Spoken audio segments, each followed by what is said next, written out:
Hey guys, welcome back to my channel, and today we're making Tini's viral mac and cheese. If you want to learn how, just continue watching. So these are all the ingredients that you would need. Coffee topping pasta, 2 pounds of mozzarella cheese, 2 pounds of Kobe jack cheese, sharp cheddar cheese, 2 cups of heavy whipping cream, evaporated milk, your garlic powder, parsley, can't forget your salt, your black pepper, smoked paprika, your all-purpose flour. Now get your water to steaming hot, add a generous amount of salt, your pasta, and let that boil for about 8 minutes, I would say. Drain it and get this part out the way. So now onto the part that everyone hates, including me, shredding your cheese.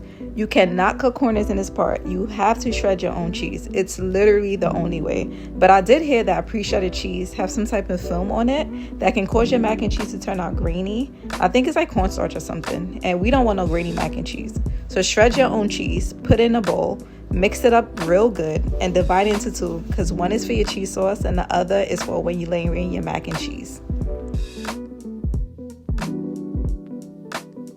So these are the seasonings that you'll be using: salt, black pepper, smoked paprika, and garlic powder. Mix that together and set that to the side. Get your 3 tablespoons of all-purpose flour and set that to the side.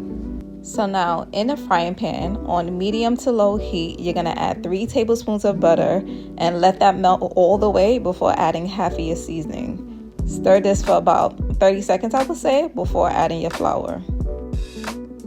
So this is the part where everyone messes up at, making the roux. All you're doing is adding your flour, mixing that for about 3 minutes, I would say, but mine's got a little grainy. So what I did was add some more butter and put the heat more low. And I purposely left this part in because it's an easy fix, especially because you're going to add your evaporated milk after this to loosen it. So don't worry if this happens. Now take your evaporated milk and just slowly add it in. Keep mixing it until the whole can is finished. And make sure you're using a whisk, because I forgot to in the beginning and ended up switching it out towards the end. And the whisking part and slowly adding your evaporated milk, I feel like this part could make you or break you. So make sure you're whisking it in real good before moving on. Now this is the part you will add your Dijon mustard.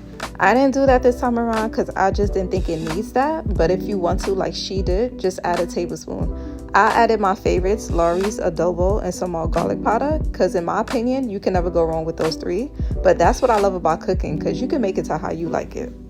So now you're adding your first cup of heavy whipping cream. You're going to slowly add this in, mix it in real good until you're all done.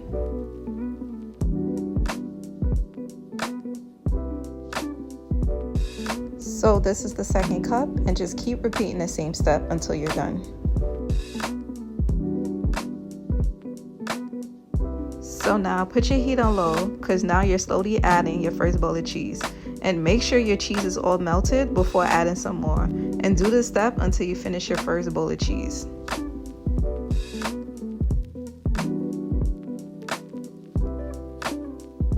You see how I'm checking to make sure all the cheese is melted?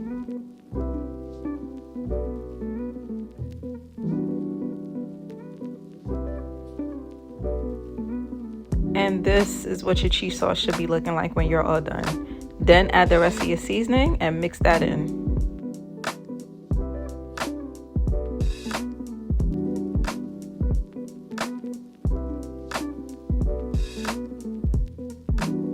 And yep, you're all ready to go. Now you're gonna take your cheese sauce and pour it into your pasta and mix that in. Do you hear that? If your pasta don't sound like this when you're mixing it, you're doing it wrong.